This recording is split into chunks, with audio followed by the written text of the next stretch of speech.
Hello. I believe I'm streaming out to the internet. This is going to be, it's going to be one of those streams. I'm just doing a quick kind of test stream with some new software. So this is going to be a rough one. This is going to be one of those ones where I'm just really stumbling through. Nothing's going to look good. It probably won't sound good. It will, my usual level of quality will be applied. Analysis and insight into content. That will be as usual, which is to say poor, which is to say mid. But I'll do my best. I've got a couple of quick stories that I wanted to cover over, so let's have a quick look through some stuff. One thing I wanted to point out straight off the bat, let's pull this right up and let's roll our sleeves up, yeah? And let's just get straight bloody into it. Let me pull up the story so that we get all of the details, get everything right. I get everything right. That's a nice view of this, hey? Oh yeah, cool. Like I said, new streaming software means growing pains for me. Streaming pains. Oh, look at all these ads. Yuck. I've got to get my ad blocker going again. From the great people at BBC, I believe, particularly Andrew Benson, F1 drops fastest lap bonus point from 2025. So from next year, the bonus lap will be gone. For bonus lap for bonus point, have I just said bonus lap this whole time? F1 drops fastest lap bonus point from 2025. So from next year, the bonus point for fastest lap will be dropped. Now, this was always stupid. It always sucked. And if you didn't finish in the top 10 and you set the fastest lap, you didn't get a point. And most of the time when people are running through races, there's no opportunity or incentive to go for a fastest lap because there's too much risk involved. It was literally artificial interest. There was literally a handful of times where it was even worth thinking about or talking about. And unless a driver was either going completely hopelessly or completely dominating, it wasn't even worth the teams thinking about. Only really captured people's imagination recently when Daniel Ricciardo pinched it from Lando Norris to benefit his Red Bull sister teammate, Max Verstappen, that everybody was like, oh, I don't know, I think we better think about this. And I think after a couple of years of going, look, it's not causing any problems, so we don't have any strong objections, all of a sudden I think some pretty strong objections came up, and now it is to be dropped. The decision was made by the World Motorsport Council of Governing Body, the FIA, in the wake of a controversy. So this is not saying because of the Daniel Ricciardo thing, but this is saying it comes right after that Daniel Ricciardo thing, and isn't that funny? Comes in the wake of a controversy over RB's Daniel Ricciardo taking the point away from the title contender Lando Norris in the last race in Singapore. Red Bull, the sister outfit, it benefited Verstappen, blah, blah, blah. I don't like this. This is when they you take one sentence and you turn it into an article by just adding historical detail without really it adding to your understanding of... I mean, I guess if you didn't know anything about it and this was all you read, then you get the whole story. But that said, Verstappen faces increased pressure from the Norris, who has cut his championship lead by 52 points. Like, I mean, if you don't already know that, are you really going to BBC and reading a story like this about the point for fastest lap? I just don't know. This comment here also confused me. This is what Norris said at the driver press conference. I don't know why they've done it. I quite like how it is. There's an opportunity to go for something else. I should also point out, and they don't mention this here, but Lando Norris has pinched a bunch of fastest points recently. You pay the price if you risk it, if your pit stop goes wrong or something. So that's to say, if you come in for the pit stop at the end of the race to put on fast tires and do one burning lap on the last lap to try and pinch fastest lap to get that point, you risk the fact that, your pit stop might go wrong, something might happen. You might pull into the pits like Albon did that race, and there might be people running across, photographers trying to get ready or whatever that was. Anyway, if it's something like Singapore, this is the bit that confused me. If it's something like Singapore, it's the correct thing to do. But I don't think people should change it just because of Singapore. I've read this 100 times and I don't understand it. If it's something like Singapore, it's the correct thing to do. But I don't think people should change it because of Singapore. Well, didn't he just say if it's like Singapore, then you should change it? I think he's just fumbling his words here. I think what he means is, I don't want that change because of what happened to me. I don't want people to think that. But I do want for that to not happen. I think he probably is saying, I would have rather you tinkered with the rule and improved it rather than scrap it. Well, we disagree. Agree to disagree, Lando. I think it's good to get rid of that. I hated it. I'm glad it's gone. Oh, there's another story. We should get into this one. Let me pull it up. Because if you were desperate to refer to Red Bull as cheats, they have admitted something. Red Bull FIA car change. Let's quickly Google it on the fly, shall we? Oh, right. I guess we'll go to Sky Sports. Bloody hell. Why? Why do I have to do this to myself? This is debasing. All right, here's the story. Dulux protects against Australia's harshest conditions. Nothing survives like Weather Shield. Thanks. Now to the actual thing that I wanted to see. Red Bull agree plan to change F1 car over ride height device amid fresh technical controversy over the US Grand Prix. Red Bull confirms presence of a ride height adjusting device on the RB20, but say it is inaccessible once the car is fully assembled. Rivals had alerted FIA to the presence of the feature. Now, this is something interesting that popped up, which is teams were suspecting that Red Bull were altering the ride height of the car after qualifying. So between qualifying and the race, essentially, like, there's times when they check the car for the ride height, and what they suspected was, we think Red Bull are doing something, changing the ride height to give them an advantage, and then they're doing it in a way that's like, you know, maybe controlled by the driver in the car or something like that. So they check the car, it seems fine, then they change the ride height, get all this performance advantage, change it back, and then they check it again, and it's okay. So what the FIA is saying is that they found a thing inside the car, a switch or a button or something that does exactly that. It seems that no team has officially protested or whatever. It also seems like there's no evidence that Red Bull used it. So they can't sort of officially charge Red Bull with cheating, but what they have said is, we can see the potential for cheating here, so we're going to change our rules so that it takes away that potential for cheating, and Red Bull are following that advice and changing their car. So I think it's left wide open whether you want to... Look at this. Maybe I should buy a bra. Love how dynamic ads just decide that I should set up a Squarespace site to sell bras. Thanks. What was I talking about? Oh, yeah. It's left up to people's imagination to decide for themselves whether they think that Red Bull might have been cheating. But I suppose the idea would be there's a potential there that you could be cheating. The FIA is making a rule change. They're not doing that for no reason. If you were cheating, knock it off. Now, I think that kind of stuff is really interesting. Lando Norris was asked about that, and he said, you know, it's not like they're winning and taking pole every race just because of something like that. They've got a whole package. They're a strong team. It's not going to change the fact that they're still good just because they can't do that thing anymore, if they were in fact doing it. But then he also, a bit like that other comment that I read, he also turned around and said something like, you know, they sometimes take pole by fractions of a second, hundredths or thousands of a second. So maybe it will make a difference. It's like, well, do you think it'll make a difference or do you not think it'll make a difference? Make up your mind. Love that from Lando. Thanks for weighing in. A couple more things that I want to cover. It is going to be a quick one. I promised a quick one. Did I promise a quick one? If not, I'm promising it now. This was actually one of the main things that I wanted to cover. How long have we done already? 8 minutes. I'm flying through this stuff. Again, I'm kind of just testing the software, so it's really more of a software test.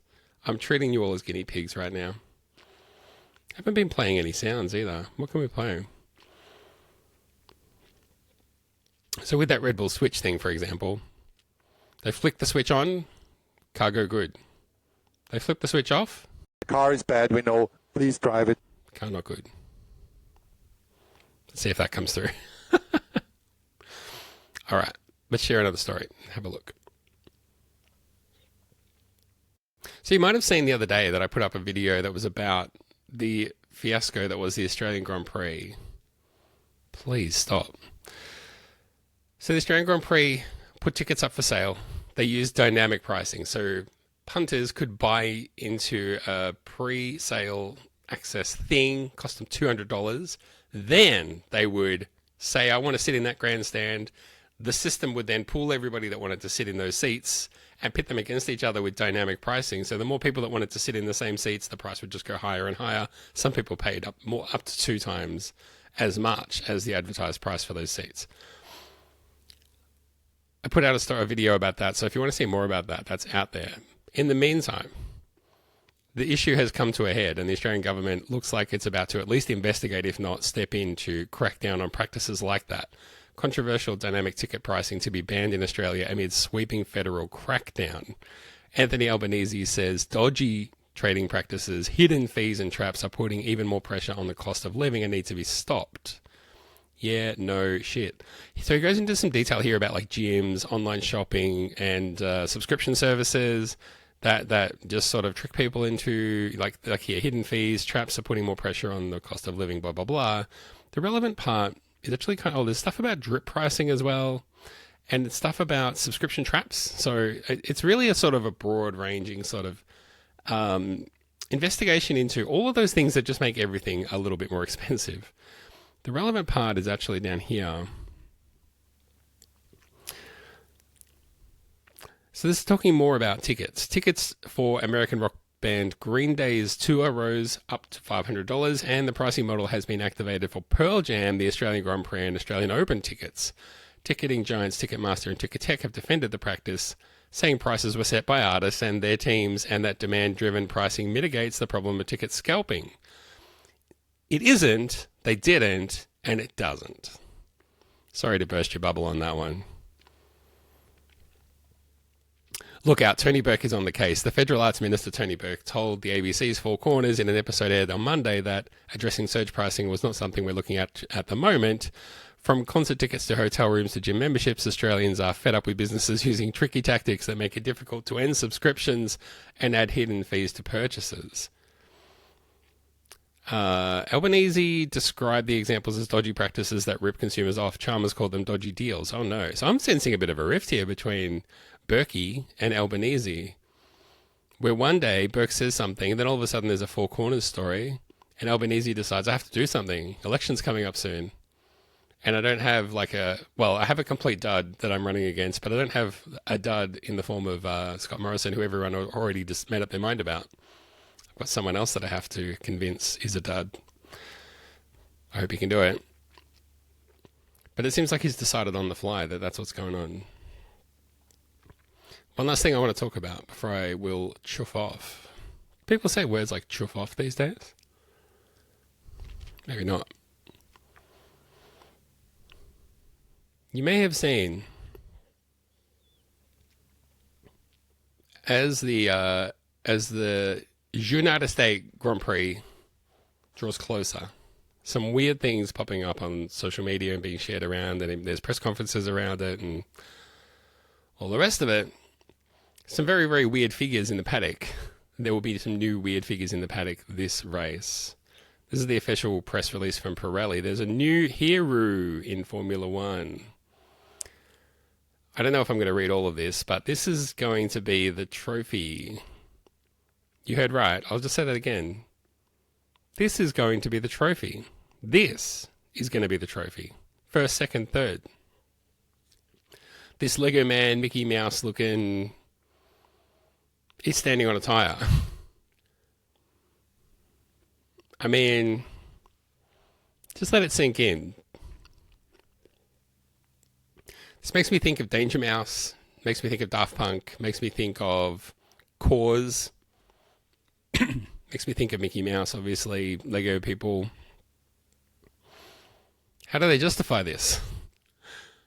Hero was created by the Italian artist and designer Matteo Machiavelli. Like that's his album, Machiavelli and the Four Seasons, in collaboration with Pirelli Motorsport. It seems clearly this was one of those races and one of those events where they wanted funky trophies, and they said, Pirelli, you can do whatever you want on this one. This is your one. We'll give you one.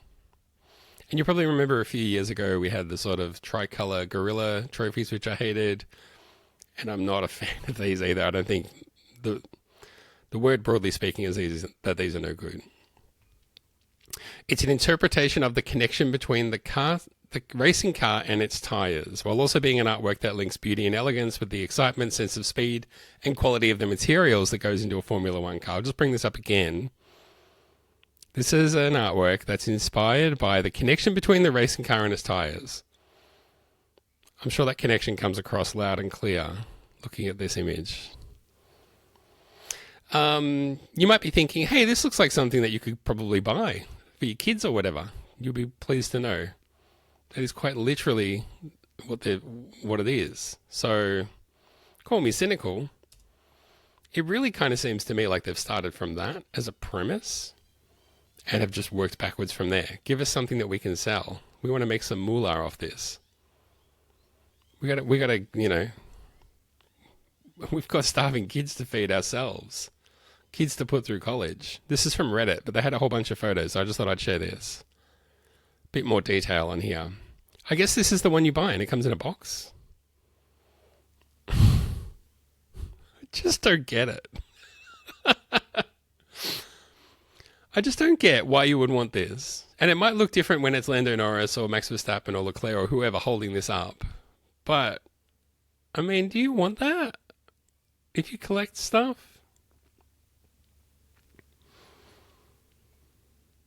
Oh, this is also another thing they're doing, these denim hats. I don't know why everything in Austin is denim. They must love denim over there, but anyway.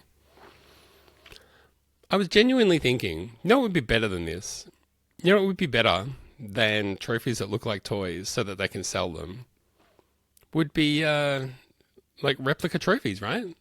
Because you can buy replica cars, you can buy the minifig helmets and stuff. Why not? Stick with me here. 1/3 size or 1/4 size actual replicas of the real trophies. The Silverstone trophy, the British Grand Prix trophy. Like, they've gone the wrong way, is what I'm trying to say. They're trying to make the actual trophy that they hold up on the podium funky and noteworthy and put some funky twist on it. They're going the wrong way about it. What they need to do is stick with the tradition. Stick with all that cool stuff that's already there. Stick with the established prestige of the trophy, but shrink it down and make models of it and sell those. Like, it doesn't need to go in the Mickey Mouse direction. You can go another way. I don't know. I'm just an average punter here. Just doing what I can. I'm trying my damnedest to do a live stream, to come up with insights about things. I don't know. There was one thing I was going to talk about. I've decided not to, because I feel like it's just pushing it too far. Suffice to say that if you're interested in the recent Tesla Cybertaxi, Robotaxi, Cybercab announcement and Marquise Brownlee's reaction to it, I have some thoughts. And I posted something on my personal threads that went absolutely bonkers, crazy, go nuts, bananas. It went like this. Actually, it went like this. Because a monkey everyday bananas. It went monkey everyday bananas. And I don't know, man. The reaction was pretty out there. I thought about talking about it on here, but I've decided no. It's a bit too much of a stretch. Even though Marquise Brownlee is an influencer, and I believe, I don't know this, but I believe he's getting paid by Formula One to promote the sport. Not saying he doesn't like it. I'm not saying he's genuinely not a fan. I just believe that he's being paid to promote and mention the sport. For what it's worth. Anyway, I don't have fancy music. I don't have fancy graphics because it turns out I'm still working out all that stuff. But that's the live stream for today. Enjoy the race. We'll be back with a podcast soon. Hopefully you'll see some little clips from this go out as well soon. But that's all from me. I've been Rod. Take care. Enjoy the race. Follow us on Threads. Follow us on our website, superlicense.fm. Everything you need is right there. Just go straight to that. And I'll talk to you all soon. Bye-bye.